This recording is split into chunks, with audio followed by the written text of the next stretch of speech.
ఆమేన్. దేవునికి స్తోత్రం. దేవుని వాక్యాన్ని ధ్యానం చేసుకుందాము. ఆదికాండము 2వ అధ్యాయము. బైబిల్ గ్రంథం తెరిచి బైబిల్ గ్రంథంలో నుండి ఆదికాండము 2వ అధ్యాయము 8వ వచనం నుండి 15వ వచనం వరకు రాయబడిన ఈ పేరాగ్రాఫ్ను, ఈ ప్యాసేజ్ను మనము ఈరోజుటి వాక్యము నిమిత్తము ఏర్పాటు చేయబడిన వాక్యాన్ని చదివి అందులో నుంచి ప్రభు మనతో మాట్లాడవలసిన విషయాన్ని మనము గ్రహిద్దాము, నేర్చుకుందాము. దేవుడైన యెహోవా తూర్పున ఏదెనులో ఒక తోట వేసి తాను నిర్మించిన నరుని దానిలో ఉంచెను. మరియు దేవుడైన యెహోవా చూపునకు రమ్యమైనది ఆహారమునకు మంచిదునైన ప్రతి వృక్షమును ఆ తోట మధ్యను జీవ వృక్షమును మంచి చెడ్డల తెలివినిచ్చు వృక్షమును నేల నుండి మొలిపించెను. మరియు ఆ తోటను తడుపుటకు ఏదెనులో నుండి ఒక నది బయలుదేరి అక్కడ నుండి చీలిపోయి 4 శాఖలాయెను. మొదటి దాని పేరు పీషోను. అది హవీలా దేశమంతటి చుట్టూ పారుచున్నది. అక్కడ బంగారం ఉన్నది. ఆ దేశపు బంగారము శ్రేష్టమైనది. అక్కడ బోలమును గోమేధికములను దొరుకును. రెండవ నది పేరు గీషోను. అది కూషు దేశమంతటి చుట్టూ పారుచున్నది. మూడవ నది పేరు హిద్దెకేలు. అది అస్సూరు తూర్పు వైపున పారుచున్నది. 4వ నది యూఫ్రటీసు. మరియు దేవుడైన యెహోవా నరుని తీసుకుని ఏదెను తోటను సేద్యపరచుటకును దాన్ని కాచుటకును దానిలో ఉంచెను. చాలా దేవునికి స్తోత్రం. హల్లెలూయా. చదవబడిన ఈ వాక్యాన్ని మనం గమనించినప్పుడు బైబిల్ గ్రంథం ప్రారంభంలోనే మనం చదివిన వాక్యాన్ని గమనిస్తాము. దేవాది దేవుడు నరుని నిర్మించి తను బ్రతకడానికి, తనను ఒక చోట పెట్టడానికి ఏదెను తోటను దేవాతి దేవుడు నిర్మించాడు. ఏదెను తోటను నిర్మించి తాను నిర్మించిన నరుని అందులో పెట్టాడు. ఏదెను తోటను సేద్యపరచడానికి, ఏదెను తోటను కాపాడడానికి దేవుడు ఆదామును అక్కడ పెట్టినట్టుగా చూస్తాం. ఈ ఏదెను తోటను చాలా అందంగా తయారు చేశాడు ప్రభు. భూమి మీద అటువంటి అందమైన గార్డెన్, తోట, స్థలం, ఫామ్ హౌస్ ఎన్ని పేర్లు చెప్పినా కూడా అంత అందమైనది లేదు. దేవుడు ప్రతి చల్లపూట ఆ ఏదెను వనములోనికి వచ్చి తాను నిర్మించిన ఆదాముతో అవ్వతో ఆయన సహవాసం చేసేవాడు. దేవుడు వస్తే లేదా దేవుడు రావడానికి అనుకూలంగా అన్ని వసతులను దేవుడు అక్కడ ఏర్పాటు చేసి పెట్టాడు. ఏదెను తోట అడవిలాగానో ఎడారిలాగానో లేదు. అది సుందరమైన అందమైన వనం. అది అక్కడ అందమైన పూల మొక్కలు, అందమైన పళ్ళ మొక్కలు, అందమైన చెట్లు, దీంతో పాటు చూపుకు రమ్యమైనది, ఆహారమునకు మంచిది అయిన ప్రతి వృక్షము, ఆ తోట మధ్యలో జీవవృక్షము, తర్వాత మంచి చెడ్డల తెలివినిచ్చు వృక్షము ఆ తోట మధ్యలో పెట్టాడు ప్రభు. ఆ తోటలో సమస్తమైన ఆశీర్వాదానికి సంబంధించినవి ఉన్నాయి, ఆహ్లాదాన్ని పుట్టించేవి ఉన్నవి, సంతోషాన్ని రెట్టింపు చేసేవే ఉన్నాయి. అక్కడ ఏ చోట కూర్చున్నా, ఎక్కడ సమయాన్ని గడిపినా అక్కడ నెమ్మది కలుగుతుంది. అటువంటి అందమైన అద్భుతమైన గార్డెన్, తోట ఏదెను తోట. హల్లెలూయా. ఈ తోటను తడుపుటకు దేవుడు ఒక నదిని పంపించాడు. ఆ నది 4 శాఖలుగా విభజింపబడి అది ఆ తోటనంతా తడుపుతా ఉంది. ఆ తోటను సేద్యం చేయడానికి అక్కడ ఆ తోటలో నీరు అవసరం కాబట్టి ఒక నదిని అక్కడ బయలుదేరబెట్టాడు దేవుడు. ఆ నది 4 భాగాలుగా చీలిపోయి 4 శాఖలైంది. మొదటి దాని పేరు పీషోను, రెండవ దాని పేరు గీహోను, మూడవ దాని పేరు హిద్దెకేలు, 4వ దాని పేరు యూఫ్రటీసు. 4 శాఖలు ఉన్నాయి. ఈ ఏదెను వనము, ఏదెను తోట ఇది సంఘాన్ని చూపిస్తుంది. దేన్ని చూపిస్తుంది? సంఘాన్ని చూపిస్తుంది. సంఘం ఎలా ఉండాలి? 4 విషయాలు చెప్తాను. సంఘము ఎలా ఉండాలి? ఏదెను తోట ఒక కుటుంబాన్ని చూపిస్తుంది. కుటుంబం ఎలా ఉండాలి? ఈ ఏదెను తోట ఒక క్రైస్తవ విశ్వాసిని, ఒక ఆత్మీయను చూపిస్తుంది. ఒక ఆత్మీయ క్రైస్తవ విశ్వాసి, ఒక క్రైస్తవుడు ఎలా ఉండాలి అనేది మనం చదివిన ఈ వాక్యముల నుండి ఈరోజు మనము నేర్చుకోబోతున్నాము. మన వ్యక్తిగత జీవితం ఎలా ఉండాలి, మన కుటుంబ జీవితం ఎలా ఉండాలి, మన సంఘ పరిస్థితులు ఎలా ఉండాలి అనేది ఈ ఏదెను తోట చూపిస్తుంది. ఏదెను తోట దేనికి గుర్తుగా ఉందంటే ఒక సంఘానికి గుర్తుగా ఉంది, ఒక కుటుంబానికి గుర్తుగా ఉంది. ఇక్కడ ఒక నది 4 శాఖలుగా విభజించబడిన ఆ విషయాన్ని మనం ఇక్కడ చూసాం. 4 అనే పదాన్ని అది మంచిదే అని అది సువార్తలకు వాడారు. 4 సువార్తలు ఉన్నాయి బైబిల్లో. మత్తయి సువార్త, మార్కు సువార్త, లూకా సువార్త, యోహాను సువార్త. 4 సువార్తలు ఉన్నాయి. సువార్త అంటేనే మంచి వార్త. సువార్త అంటే మంచి వార్త, మంచి సందేశం, మంచి వార్త. యేసు ప్రభు పుట్టిన నుంచి, యేసు ప్రభు మరణించి సమాధి చేయబడి తిరిగి లేచి ఆరోహణం అయ్యేంత వరకు 4 సువార్తలు మనకు వివరంగా చెప్తూ ఉన్నాయి. యేసు ప్రభు గురించి చెప్పే ప్రతి వార్త అది శుభవార్తనే, సువార్తనే, అది మంచి వార్తనే. ఈ లోకంలో ఎన్నో వార్తలు ఉన్నాయి. ఉదయం లేచినప్పుడు రాత్రి పడుకునేంత వరకు అందులో కొన్ని మంచి వార్తలు వింటాము, కొన్ని చెడు వార్తలు, దుర్వార్తలు, దుఃఖంతో కూడిన వార్తలు, రకరకాల వార్తలు వింటాం. కానీ యేసయ్య గురించి ఒక చోట నీకు వినిపింపబడుతుందంటే అది మంచి వార్త, అది సువార్త, అది శుభవార్త. 4 అనే సంఖ్య అది సువార్తకు, మంచిదానికి, మంచి విషయానికి వాడారు బైబిల్లో. ఈ నది ఎప్పుడు కూడా బైబిల్లో మనం గమనించినప్పుడు ఈ నది దేన్ని చూపిస్తుందంటే అది పరిశుద్ధాత్మ అభిషేకానికి గుర్తుగా ఉన్నది. ఇకపోతే మనము తప్పక గ్రహించాల్సిన విషయం ఏంటంటే దేవుడు మనిషిని తయారు చేసి అలా వదిలేయలేదు. ఆయనకు ఒక జీవనోపాధిని కలిగించాడు. దేవుడు ఒక మనిషిని రక్షించుకొని అలా వదిలిపెట్టాడు. ఆయన వారి జీవితాన్ని కడతాడు, ఆ కుటుంబాన్ని కడతాడు, వారిని ఒక సంఘంలో కడతాడు. వారి వ్యక్తిగత జీవితానికి కొంత రూల్స్ రెగ్యులేషన్స్ ఇచ్చి ఒక దారిని చూపించి ఆ దారిలో నడుమని చెప్తాడు. దేవుడు ఒక వ్యక్తిని రక్షించుకున్న తర్వాత వారికి జీవనోపాధిగా ఉద్యోగానో, వ్యాపారానో, పనిని, మరి బ్రతుకు తెరువు కొరకు దేవుడు వారి సామర్థ్యం చొప్పున తప్పకుండా ఇస్తాడు. ఆదాము సామర్థ్యం చొప్పున ఆయనకు ఒక తోటను నియమించాడు. తోటను ఏర్పాటు చేసి ఆ తోటలో పని చేయమన్నాడు. ఈ తోట ద్వారా నువ్వు బ్రతుకు అని చెప్పాడు. ఆయనకు పని కల్పించాడు. ప్రభువు మనలో ప్రతి వారికి పనిని కల్పిస్తాడు. ఇంటిలో పని, ఇంటి బయట పని, ఉద్యోగం కావచ్చు, వ్యాపారం కావచ్చు, కూలి పని కావచ్చు, మందిరంలో పని, పరిచర్య కావచ్చు. ఇటువంటి పనులను తప్పకుండా ప్రభు ప్రతి వారికి అప్పగిస్తాడు. వారి సామర్థ్యం చొప్పున పనిని అప్పగిస్తాడు. ఇకపోతే సంఘం ఎలా ఉండాలి, లేదా కుటుంబం ఎలా ఉండాలి, ఒక క్రైస్తవుడు ఎలా ఉండాలి, 4 విషయాలు అన్నాడు. మొట్టమొదటిది, ఒక క్రైస్తవుడు ఎలా ఉండాలంటే ధారాళంగా ఉండాలి. ఎలా ఉండాలి? ధారాళంగా ఉండాలి. దుబారాగా ఉండకూడదు. ఎలా ఉండకూడదు? ధారాళంగా ఉండు, దుబారాగా ఉండకూడదు. ధారాళంగా ఉండు, పిసినారిగా ఉండకూడదు. ధారాళంగా ఉండాలి. సంఘం ఎలా ఉండాలి? ధారాళంగా ఉండాలి. కుటుంబం ఎలా ఉండాలి? ధారాళంగా ఉండాలి. నీవు నేను క్రైస్తవులంగా, దేవుని పిల్లలంగా ఎలా ఉండాలి? ధారాళంగా ఉండాలి. మనం ఏ పని చేసినా, దేవుని కొరకు ఏది చేసినా ధారాళంగా చేయాలి. దేవుని ధారాళంగా స్తుతించాలి. ఒక వ్యక్తి చెప్పేవాడు,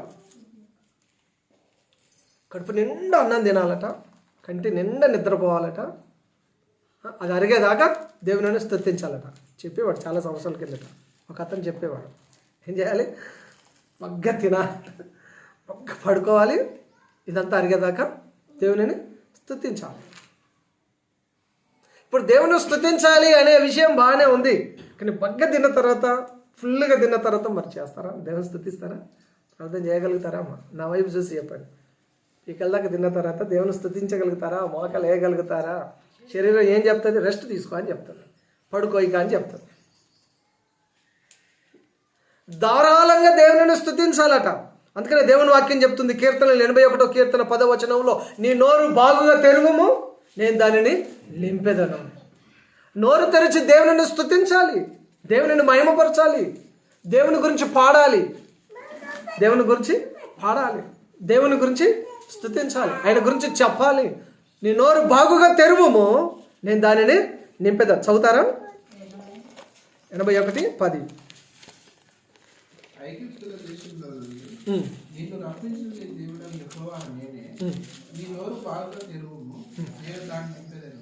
నీ నోరు బాగుగా తెరువుము, నేను దానిని నింపెదను. దేవుని స్తుతించడానికి, ఆరాధించడానికి, మహిమపరచడానికి మనము నోరు తెరవాలి.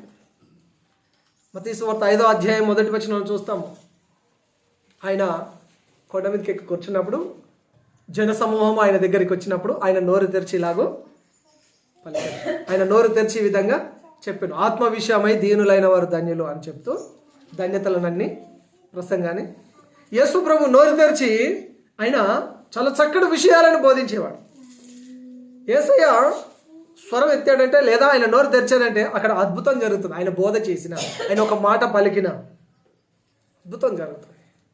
ఆయన నోటెంబడి వచ్చే ప్రతి మాట అద్భుతాన్ని క్రియేట్ చేస్తాడు, మిరేకల్స్ క్రియేట్ చేస్తాయి. కాబట్టి దేవుని బిడలంగా మనము నోరు తెరిచి ధారాళంగా దేవునిని స్తుతించే వారముగా మనము ఉండాలి. 118వ కీర్తన 15వ వచనంలో నీతిమంతుల గుడారములలో రక్షణ గూర్చిన ఉత్సాహ సునాదము వినిపించబడుతుంది. మన ఇంటిలో రక్షణ గూర్చిన ఉత్సాహ సునాదము వినిపించబడాలి. మన ఇంటిలో ఏం వినబడుతున్నాయి? మన ఇంటిలో నుండి ఏం వినబడుతున్నాయి? దేవుని పాటలు వినబడుతున్నాయా? దేవుని మాటలు వినబడుతున్నాయా? దేవుని వాక్యం వినబడుతుందా? దేవుని గురించిన ప్రార్థన వినబడుతుందా? లేదా అరుపులు వినబడుతున్నాయా? కేకలు వినబడుతున్నాయా? అల్లరితో కూడిన ఆటపాటలు వినబడుతున్నాయా? లేదా టీవీలో సినిమా సీరియల్ అవి వినబడుతున్నాయా?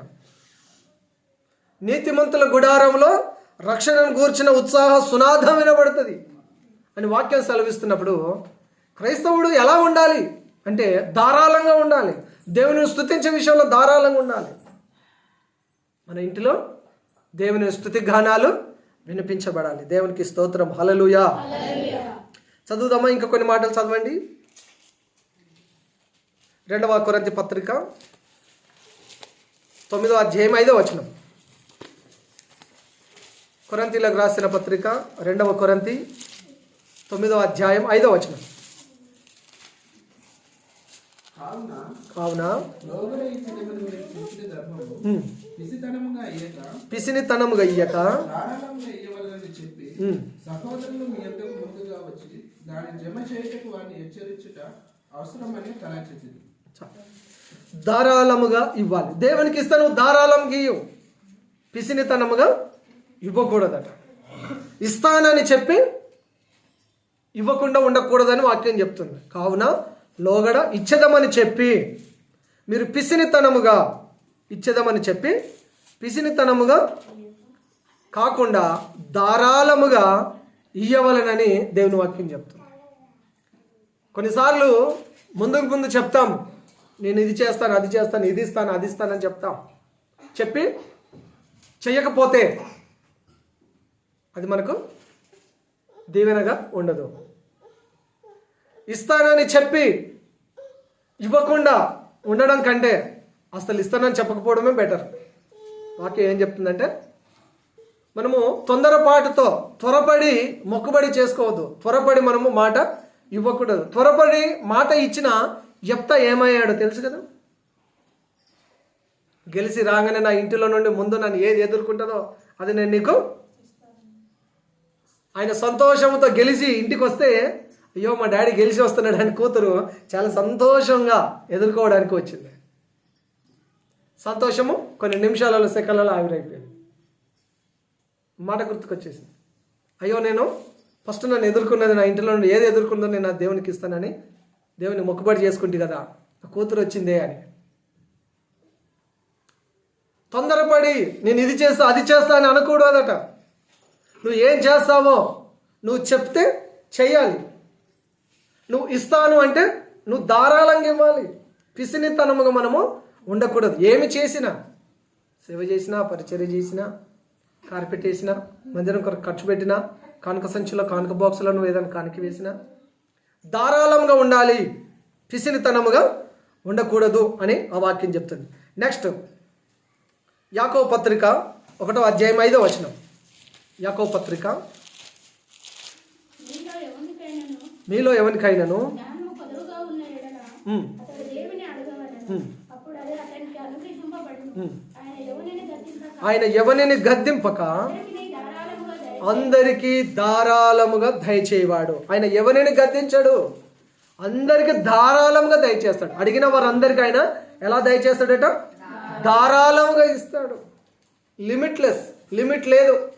ఆయన ధారాళముగా ఇస్తాడు. ఆయన అడుగువారందరికీ ఆయన ధారాళముగా ఇచ్చే దేవుడై ఉంటున్నాడు. ఎవరిని గద్దించాడు ఆయన? ఎవరిని కూడా ఆయన గద్దించాడు. ఆయన ధారాళముగా ఇచ్చే దేవుడై ఉంటున్నాడు. తిమోతి పత్రిక 2వ తిమోతి 6వ అధ్యాయం, 1 తిమోతి 6వ అధ్యాయము 17వ వచనం. అపోస్తలుడైన పౌలు తిమోతికి రాసిన మొదటి పత్రిక ఎందుకనగా 6వ అధ్యాయం 17వ వచనం. 17 ధనవంతులైన ఇహమందు ధనవంతులైన వారు గర్విష్ఠులు కాక, గర్విష్ఠులు కాక అస్థిరమైన ధనమునందు నమ్మిక ఉంచక సుఖముగా అనుభవించుటకు సమస్తమును మనకు ధారాళముగా దయచేయు దేవుని యందే నమ్మిక ఉంచుడని ఆజ్ఞాపించు. దేవుడు మనకు ధారాళముగా ఇచ్చేవాడు. ధారాళంగా ఇచ్చే దేవుని యందు మనం నమ్మిక ఉంచాలి. ధారాళంగా ఇచ్చే దేవుని యందు మనము నమ్మిక ఉంచాలి. అసలు ఈ ధారాళం అనేది ఎక్కడి నుండి వచ్చింది అయ్యా అంటే, ఆదికాండం మనం 2వ అధ్యాయం 10వ వచనాలు చదివాం కదా. అక్కడ మొదట రాయబడిన మాట పీషోను అనగా ధారాళముగా మనము ప్రభు సన్నిధిలో ఉండాలి, దుబారుగా ఉండకూడదు. ధారాళముగా మనం ప్రభువును స్తుతించాలి. మనం ధారాళంగా ప్రభు పరిచర్యకి ఇవ్వాలి, పిసినితనముగా ఉండకూడదు అని దేవుని వాక్యం సెలవిస్తుంది. సమస్తమును ఆయన ధారాళంగా ఇస్తాడు. ఎవరైనా గద్దించకైనా ధారాళంగా ఇచ్చేవాడు. ధారాళముగా దయచేయు దేవుని యందే మన నమ్మిక ఉంచాలి. దేవుని యందే మన నమ్మిక ఉంచాలి. ఆయన ధారాళంగా ఇస్తాడు. మనుషులు ఇస్తే కొంత మేరకు ఇస్తారు, కొంత మట్టుకు ఇస్తారు. కానీ దేవుడు ఇస్తే సమృద్ధి కలుగుతుంది, ధారాళంగా దొరుకుతుంది. దేవునికి స్తోత్రం, హల్లెలూయా. మలాకి 3:10-11లో మనం గమనిస్తే అక్కడ నా మందిరంలో ఆహారం వండునట్లు మీ ప్రతిష్టార్పణలు, మీ దశమ భాగములను నా సన్నిధిలోనికి తీసుకొని రండి. ఇది చేసి నన్ను శోధించండి. నేను ఆకాశ వాక్యాలను విప్పి పట్టజాలనంత విస్తారమైన దీవెనలను, ధారాళమైన దీవెనలను మీకు కుమ్మరించదనని ప్రభువు మాట్లాడు. ఆయన ధారాళంగా ఇస్తాడు. ఆకాశం అనే తన మంచి ధననిధిని మన కొరకైనా తెరుస్తానన్నాడు. ప్రభువు ఇస్తే సమృద్ధి కలుగుతుంది. దేవునికి స్తోత్రం, హల్లెలూయా. ప్రభువు ఇస్తే సమృద్ధి కలుగుతుంది. ఈ పీషోను నది ఉంది కదా, ఆ ప్రాంతంలో ఆ నది ఎక్కడ పారుతుంది, ఆ కాలం ఎక్కడ పారుతుంది అంటే అవిల దేశం చుట్టూ పారుతుందని వాక్యం సెలవిస్తుంది. ఆదికాండం 2వ అధ్యాయం 10వ వచనంలో అక్కడ బంగారం దొరుకుతుందంట. ఆ బంగారము శ్రేష్టమైన బంగారం అట. అక్కడ గోమేధికం కూడా దొరుకుతుంది, బోలం కూడా దొరుకుతుంది. ఇది యేసయ్య రాజరికానికి, పరలోకానికి గుర్తుగా ఉంది. బంగారం దేన్ని చూపిస్తుంది? పరలోక రాజ్యాన్ని, యేసయ్య రాజరికాన్ని చూపిస్తూ ఉంది. మన రాజు ఆయనే, మన ప్రభువు, మన దేవుడు ఆయనే. ఈనాడు బంగారం రేట్ ఎంత ఉందమ్మా తెలుసా ఎవరికన్నా? 1,60,000 ఉందంట. బంగారం ఇప్పుడు 1,60,000 ఉందంట. పరలోకం వెళ్తే బంగారం రేట్లు తెలుసుకోవాల్సిన పనే లేదు. అర్థమైందమ్మా? పరలోకం వెళ్తే బంగారం రేట్లు తెలుసుకోవాల్సిన అవసరము లేదు. ఇప్పుడు భూమి లేదు, ఏది లేదు, బంగారం వెండి మీద ఉన్నది అందరి మనసు అంతా. ఎందుకంటే అది రేటు పెరుగుతూ ఉంది, అది నడుస్తూ ఉంది. దాని కాలం కొంతకాలం నడుస్తుంది. కొంతకాలం భూములను నడిచింది, ఇప్పుడు బంగారం వెండిని నడుస్తూ ఉంది. 1 కిలో వెండి 3,00,000 అయిందంట.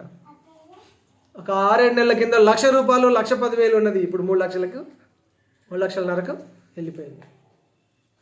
దీని అడవిడి నడుస్తూ ఉన్నది. ఇప్పుడు కొంతకాలం దాన్ని నడుస్తుంది, కొంతకాలం భూములను నడిచింది, ఇక భూముల మీద పెట్టి పెట్టి పెట్టి అమ్మి కొని లక్షలు లక్షలు ఇండ్లు, కార్లు, బంగ్లాలు, బిల్డింగ్లు, చాలా ప్రజలలోకి డబ్బు అనేది చాలా ఈజీ అయిపోయింది లాస్ట్ 10 years నుంచి. ఇప్పుడు 2 years నుంచి ఈ భూమి అంతా, ఈ రియల్ ఎస్టేట్ అంతా కామ్ డౌన్ అయిపోయింది, సైలెంట్ అయిపోయింది. ఇప్పుడు ఇది రెచ్చిపోతూ ఉంది. అందరూ వాళ్ళ ఇన్వెస్ట్మెంట్ అంతా ఎక్కడ పెడుతున్నారు? బంగారం మీద, వెండి మీద పెడతారు.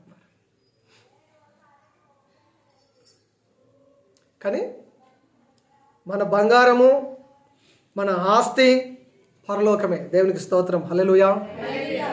ఇక్కడ మీరు కలిగి ఉన్నది సంతోషం. మీరు కలిగి ఉంటే, బంగారం వెండి మీరు కలిగి ఉంటే, భూములు, ప్లాట్లు, ఇండ్లు, కార్లు కలిగి ఉంటే సంతోషమే. లేనందుకు బాధపడకండి.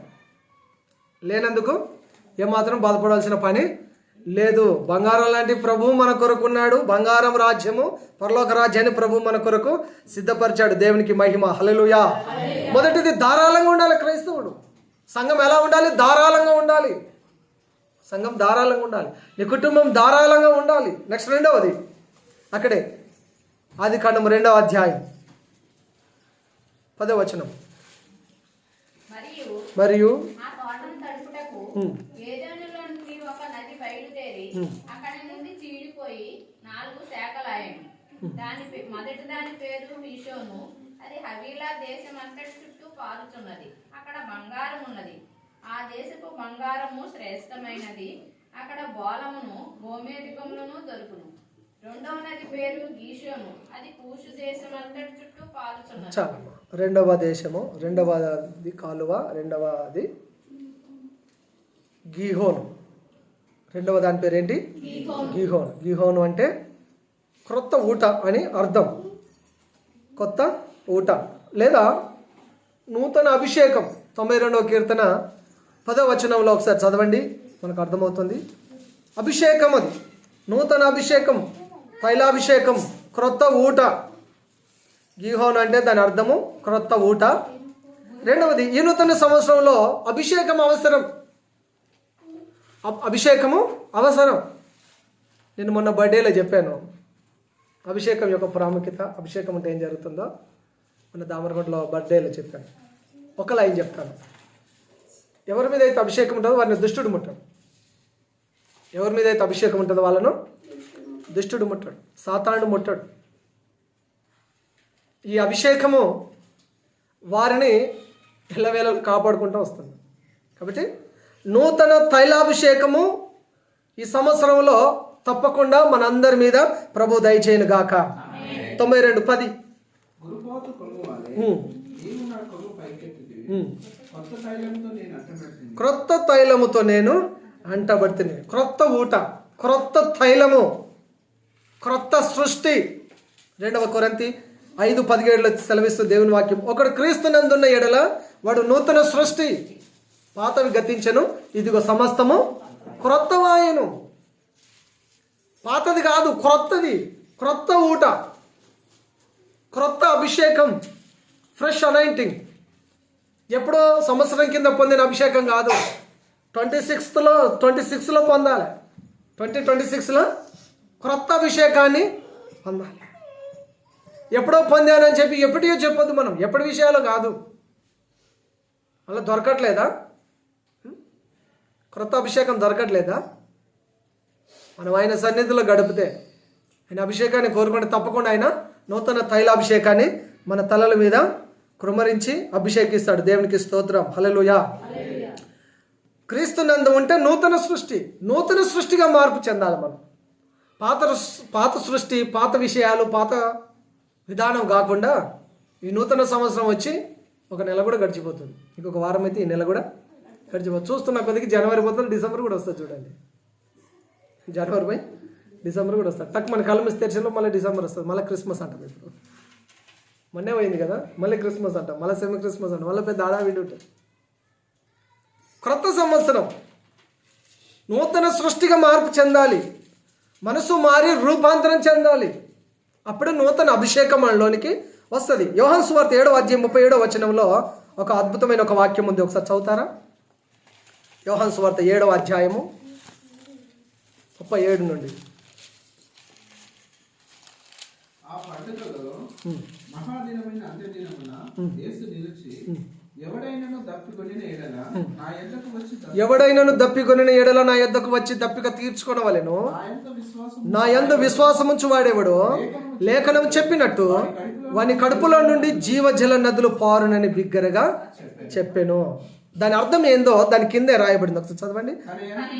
తన యందు విశ్వాసం ఉంచువారు పొందబోవు ఆత్మను గూర్చి ఆయన ఈ మాట చెప్పాను. హల్లెలూయా.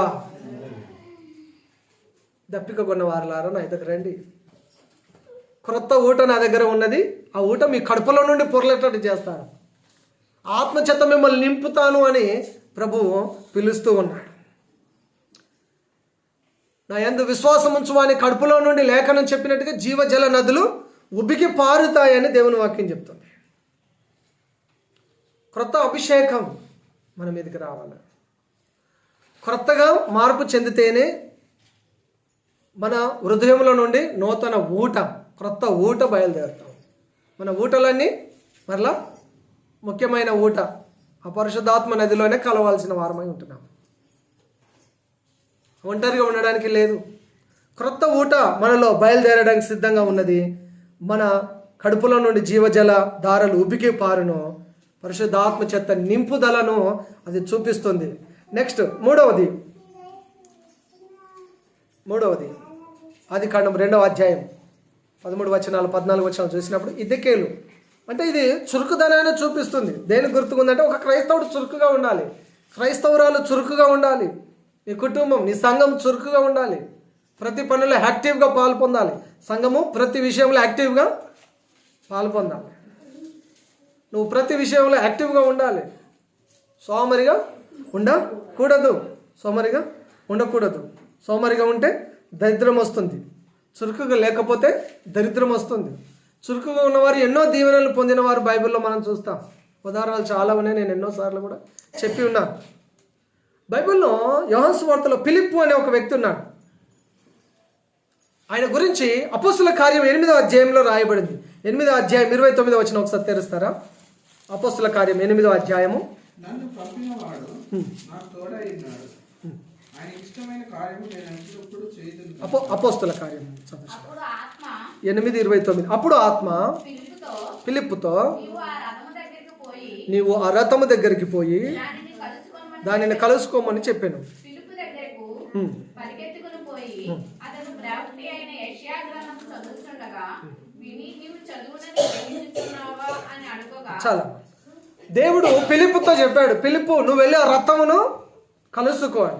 ఆ రథం మీద ఒక నపుంసకుడు వెళ్తున్నాడు. యెషయా గ్రంథము చదువుతూ వెళ్తున్నాడు. ఆయన చదువుతున్నాడు, ఆ రథం మీద కూర్చున్నవాడు చదువుతున్నాడు, కానీ ఆయనకు అది అర్థం అవ్వట్లేదు. ఏం చదువుతున్నాడో, ఎవరి గురించి చెప్పబడుతుందో ఆ వాక్యం ఆయనకు అర్థం అవ్వట్లేదు.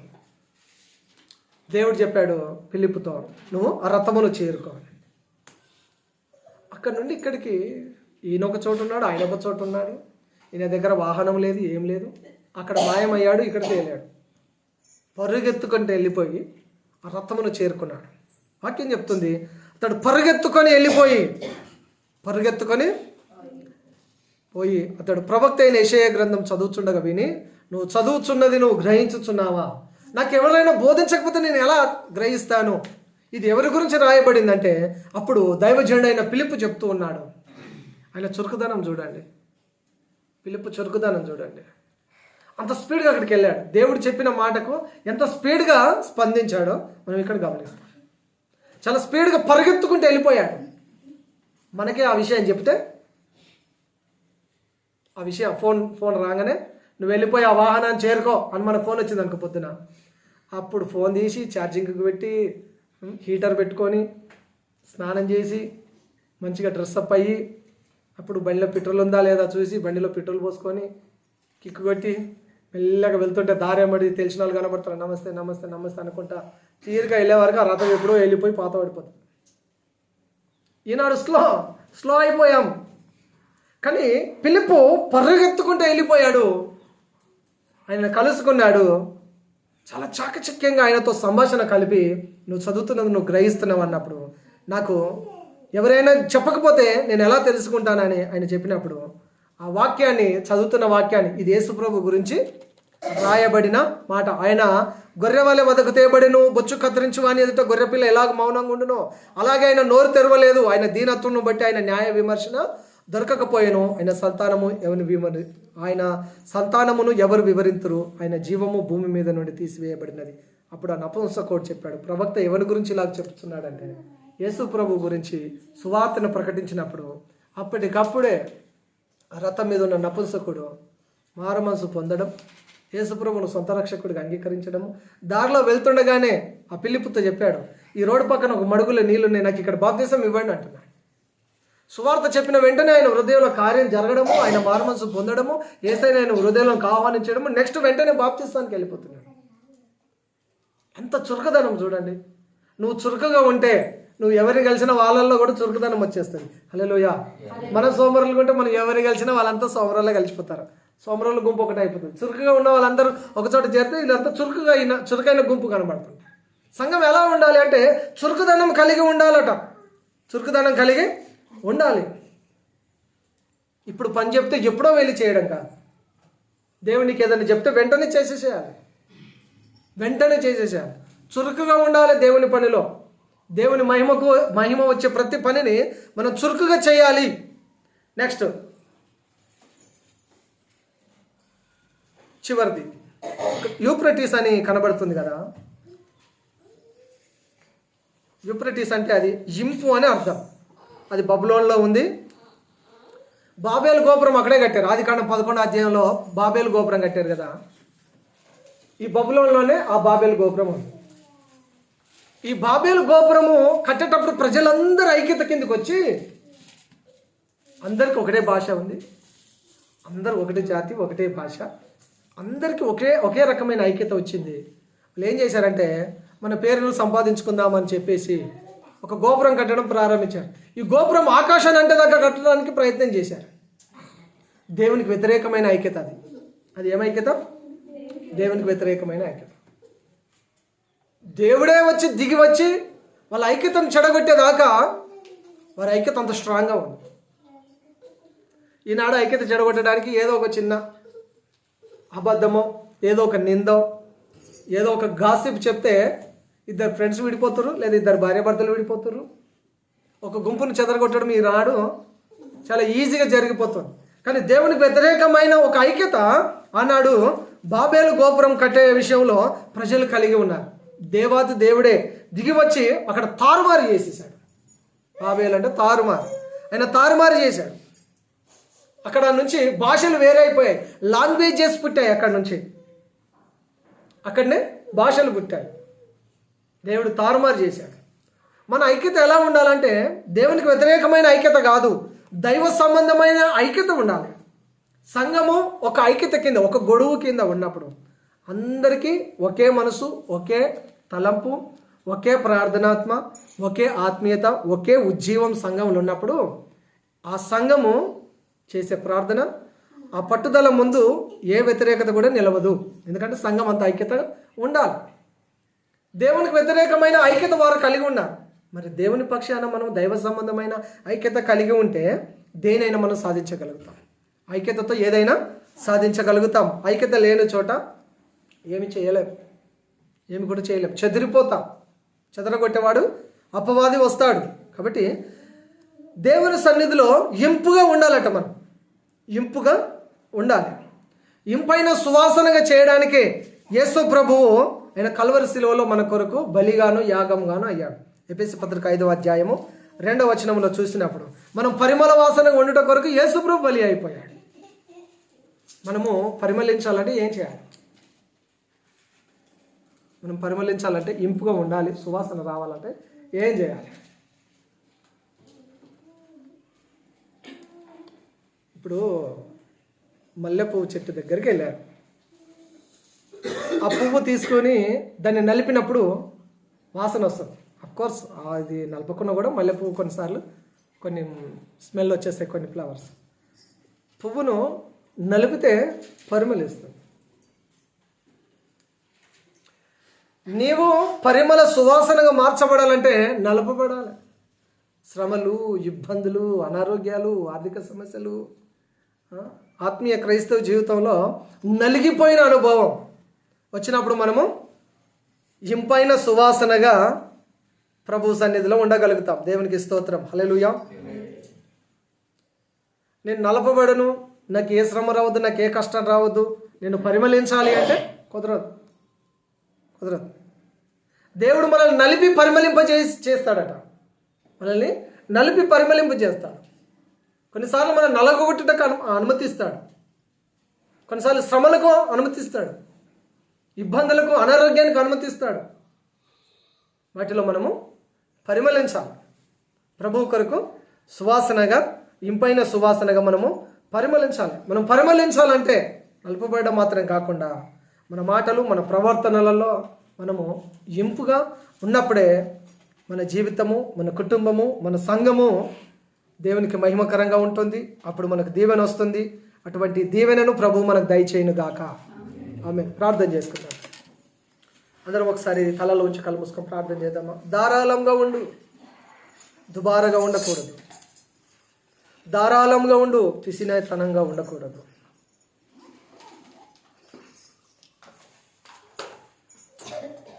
క్రొత్త తైలాభిషేకము నాకు కావాలయ్యా అని అడుగు.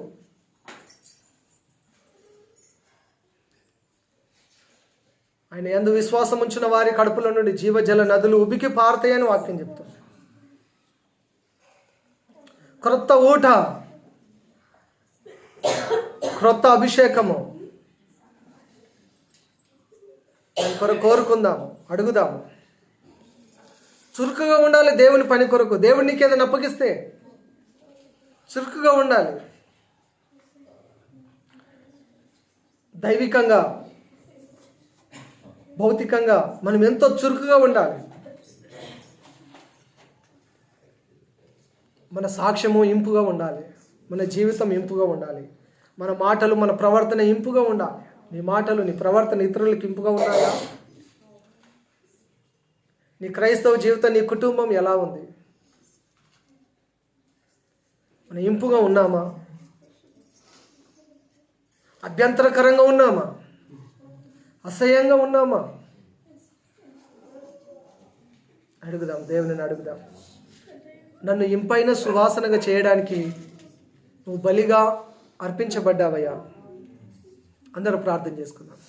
నీ నోరు బాగుగా తెరువుము, నేను నింపుతానని చెప్పిన దేవుడు ధారాళంగా ఆయనను స్తుతించమని వాక్యం చెప్తుంది. అడుగుదాం, దేవుని అడుగుదాం. హల్లెలూయా, హల్లెలూయా. స్తోత్రమయ్యా, స్తోత్రమయ్యా, స్తోత్రము తండ్రి. ప్రభువానికి వందన, వందన, వందన, వందన, వందన. హల్లెలూయా, హల్లెలూయా, హల్లెలూయా, హల్లెలూయా.